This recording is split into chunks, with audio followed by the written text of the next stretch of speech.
While we don't want to spend a lot of time on the negatives, I think it's important in the hiring effort to learn from mistakes, learn from some of the pitfalls, some of the things that have gone wrong in the past.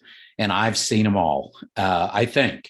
We always say that, but we're not sure. So let me share with you some of those things that we want to stay away from if we want to have good hiring processes, good outcomes from our hiring, really focusing in on that right fit candidate.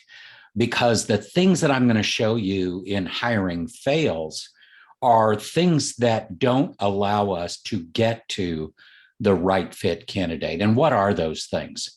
Well, the first one is simply we rush to hire. We're in a hurry. We've got a million things going on. Our plates are full. We got to get it done. And so we rush to hire, thinking that if we have somebody in that slot, and we know that that's not the best way to do it, but sometimes we rationalize because the burden is just too great.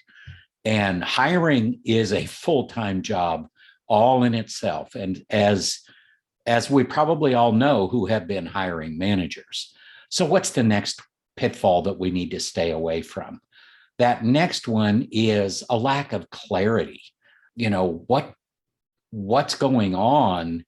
Are we looking for the right person? Do we have a good, what we have designed as a selection criteria process, which is not a job description?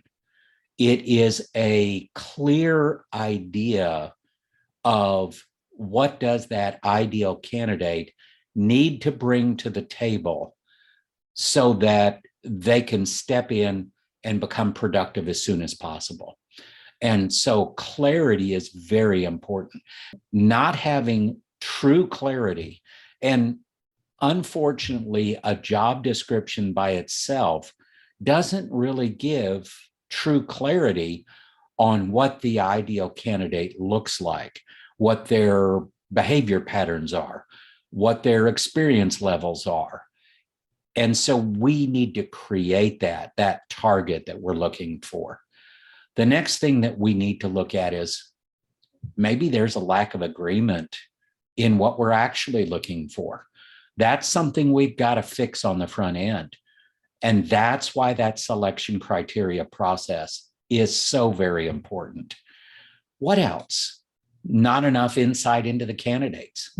And a lot of that can come through pre-hire assessments with a certified assessment professional. I'm very careful how I say that. So many organizations use this or they use that or they found something online. Let me just say quickly, number one, that's opening the door to liability if you don't use those correctly, and never use just one assessment in a pre-hire mode. I know people get attached to their assessments. We love this one. It's the great. It's awesome. It's wonderful. We can tell everything about somebody from that. And the answer is no, you can't. So if you want an advantage in the marketplace, talk to someone like me who understands a variety of different assessments, not just one, but who can really bring you insight that you can't get anywhere else.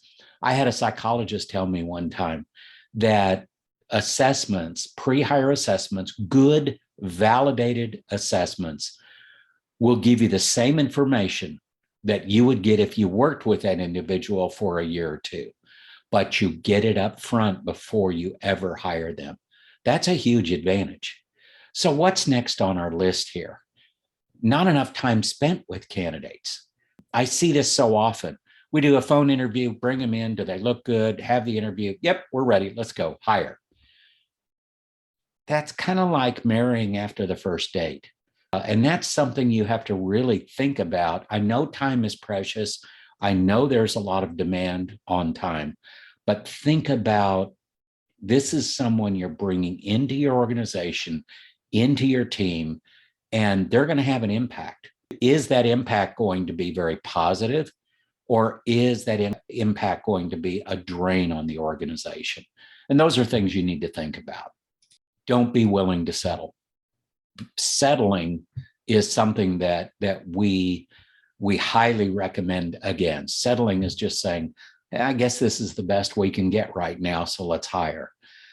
There are good candidates out there. You may have to work a little harder to find them, but they are out there.